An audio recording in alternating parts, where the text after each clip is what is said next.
नमस्कार। DD news के इस विशेष बुलेटिन में आप सभी का स्वागत। मैं हूं आपके साथ भावना नैयर और मेरे साथ है मेरी सहयोगी दीपाली, जो आप तक सांकेतिक भाषा में खबरें प्रस्तुत करेंगी। शुरुआत सुबह की सुर्खियों के साथ। बिहार में पहले चरण के चुनाव प्रचार का अंतिम दिन। शाम 5 बजे के बाद उम्मीदवार करेंगे डोर टू डोर कैंपेन। 6 नवंबर को 121 विधानसभा सीट पर होगी वोटिंग।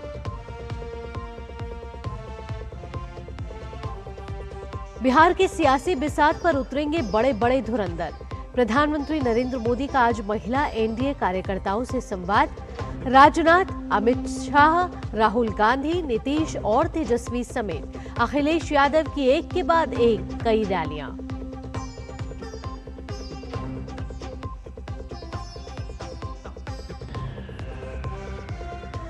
पश्चिम बंगाल समेत 9 राज्य और 3 केंद्र शासित प्रदेशों में आज से शुरू होगा निर्वाचन आयोग का विशेष गहन पुनरीक्षण अभियान।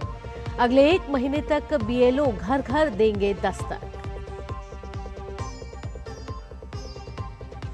विदेश मंत्री डॉक्टर एस जयशंकर से दिल्ली में मिलेंगे इजरायल के विदेश मंत्री गिदोन सार।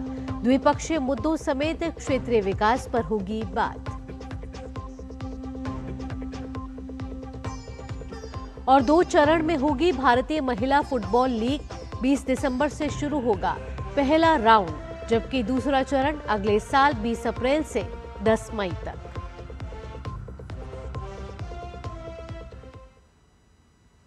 और अब खबरें विस्तार से।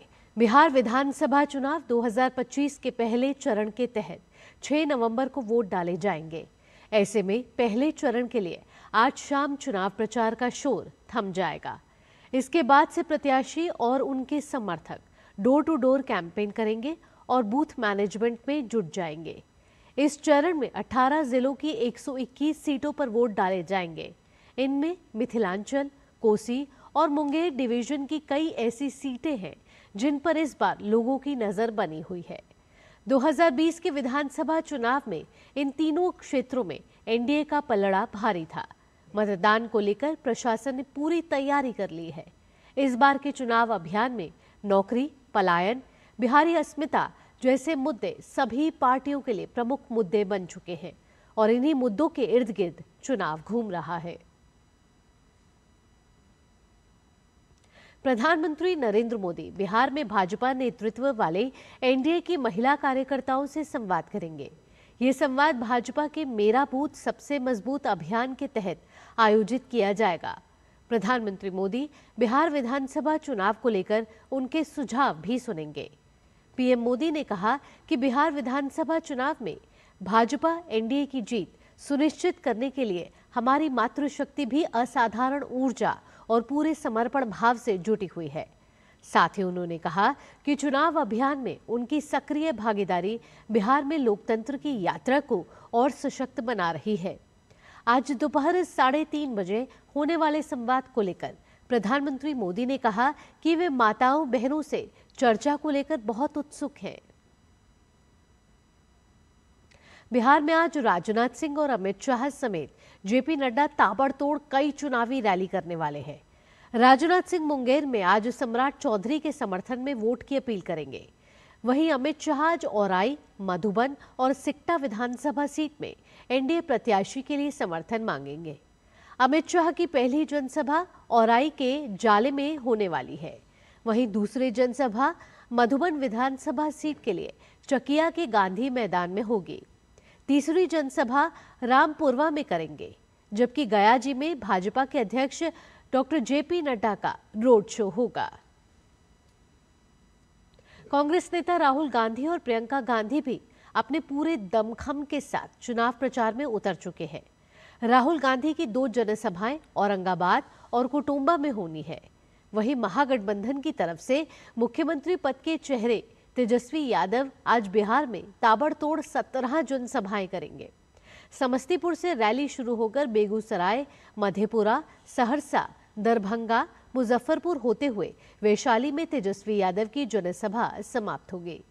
जनसुराज पार्टी की तरफ से प्रशांत किशोर आज आखिरी दिन ज्यादा से ज्यादा लोगों तक पहुंचने के लिए रोड शो करेंगे। वहीं असदुद्दीन ओवैसी अररिया, जोकीहाट और ठाकुरगंज विधानसभा की सीटों पर 4 जनसभा करेंगे। बिहार में चुनाव आयोग ने चुनावी प्रक्रिया में अवैध रूप से इस्तेमाल किए जा रहे 100 करोड़ रुपए से अधिक की संपत्ति जब्त की है। इनमें 9 करोड़ 62 लाख नकद, 42 करोड़ 14 लाख रुपए के 9.5 लाख लीटर शराब, 24 करोड़ 61 लाख रुपए के नशीले पदार्थ और 1.5 करोड़ रुपए मूल्य की कीमती धातुएं शामिल हैं।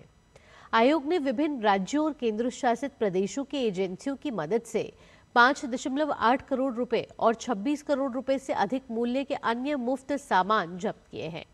इसके साथ ही चुनाव आयोग ने सभी प्रवर्तन अधिकारियों को चुनाव के दौरान नकदी, ड्रग्स, शराब और अन्य प्रलोभनों की आवाजाही पर कड़ी निगरानी रखने के निर्देश दिए हैं। साथ ही ये भी ध्यान रखने को कहा है कि निरीक्षण के दौरान आम नागरिकों को किसी तरह की परेशानी ना हो। निर्वाचन आयोग आज अपने विशेष गहन पुनरीक्षण यानी कि SIR अभियान का दूसरा चरण शुरू करेगा।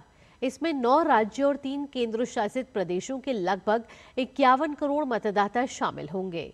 निर्वाचन आयोग के अनुसार गणना चरण से ये प्रक्रिया 4 दिसंबर तक जारी रहेगी। आयोग 9 दिसंबर को मतदाता सूची का मसौदा जारी करेगा, जबकि 7 फरवरी 2026 को अंतिम सूची प्रकाशित की जाएगी। SIR के इस नए चरण में अंडमान और निकोबार द्वीप समूह, लक्षद्वीप, छत्तीसगढ़, गोवा, गुजरात, केरल, मध्य प्रदेश, पुडुचेरी, राजस्थान, तमिलनाडु, उत्तर प्रदेश और पश्चिम बंगाल शामिल होंगे।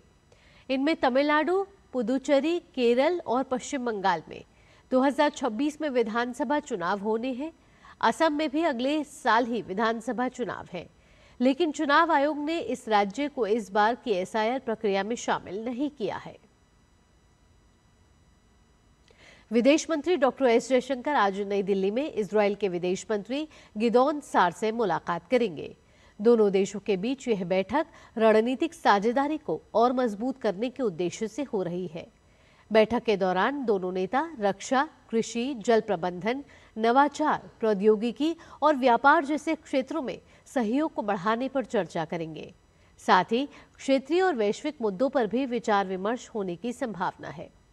भारत और इजरायल के बीच लंबे समय से घनिष्ठ संबंध हैं, जिन्हें हाल ही के वर्षों में और अधिक गति मिली है। ये बैठक दोनों देशों के बीच आपसी विश्वास और साझेदारी को और गहरा करने की दिशा में एक महत्वपूर्ण कदम मानी जा रही है। अमेरिकी राष्ट्रपति डोनाल्ड ट्रंप ने सोमवार को कहा कि अगर डेमोक्रेटिक उम्मीदवार जोहरान ममदानी न्यूयॉर्क शहर का मेयर चुनाव जीत जाते हैं तो वह न्यूयॉर्क शहर के लिए संघीय निधियों पर प्रतिबंध लगा देंगे। बता दें कि न्यूयॉर्क शहर का मेयर चुनने के लिए आज वोट डाले जाने हैं। ट्रंप ने ट्रुथ सोशल पर कहा कि बहुत कम संभावना है कि जरूरत के अनुसार न्यूनतम राशि के अलावा मैं संघीय निधियों में योगदान दूंगा। वहीं जोहरान ममदानी ने अपने अंतिम चुनावी रैली में ट्रंप की आलोचना करते हुए कहा कि वे उनकी धमकियों के आगे नहीं झुकेंगे। उन्होंने कहा कि अब समय आ गया है कि उन लोगों का डटकर सामना किया जाए जो धमकियां देते हैं। सर्बिया की राजधानी बेलग्रेड में संसद के बाहर राष्ट्रपति अलेक्जेंडर वुसिक की सरकार के खिलाफ प्रदर्शनकारियों ने रैली निकाली। नोवी साद में रेलवे हादसे की पहली बरसी पर सैकड़ों लोगों के हजूम देखने को मिला। पिछले साल हुए इस हादसे में 16 लोगों की मौत हो गई थी, जिससे शुरू हुआ युवाओं का विरोध आंदोलन अब वुचिच सरकार के खिलाफ बड़ा राजनीतिक अभियान बन गया है। प्रदर्शनकारियों ने सरकार पर भ्रष्टाचार का आरोप लगाते हुए न्याय, गिरफ्तार साथियों की रिहाई और जल्द चुनाव की मांग की। खेल की खबरों में अखिल भारतीय फुटबॉल महासंघ ने फैसला किया है कि भारतीय महिला लीग 2 चरणों में खेली जाएगी। पहला चरण 20 दिसंबर 2025 से 6 जनवरी 2026 तक आयोजित किया जाएगा, जबकि दूसरा चरण 20 अप्रैल से शुरू होकर 10 मई तक चलेगा। ये फैसला महासंघ द्वारा 30 अक्टूबर को महिला लीग के सभी 8 क्लबों के साथ हुई बैठक के बाद लिया गया। मौसम विभाग ने कहा है कि जम्मू कश्मीर, लद्दाख, हिमाचल प्रदेश और उत्तराखंड में आज गरज के साथ छींटे पड़ने की संभावना है। अगले 2 से 3 दिन में तमिलनाडु, तटीय आंध्र प्रदेश, यनम, रायलसीमा, अंडमान और निकोबार द्वीप समूह में भी इसी तरह का मौसम बना रहेगा। वहीं अगले 3 दिनों में पूर्वी भारत में न्यूनतम तापमान 2 से 3 डिग्री सेल्सियस कम हो सकता है।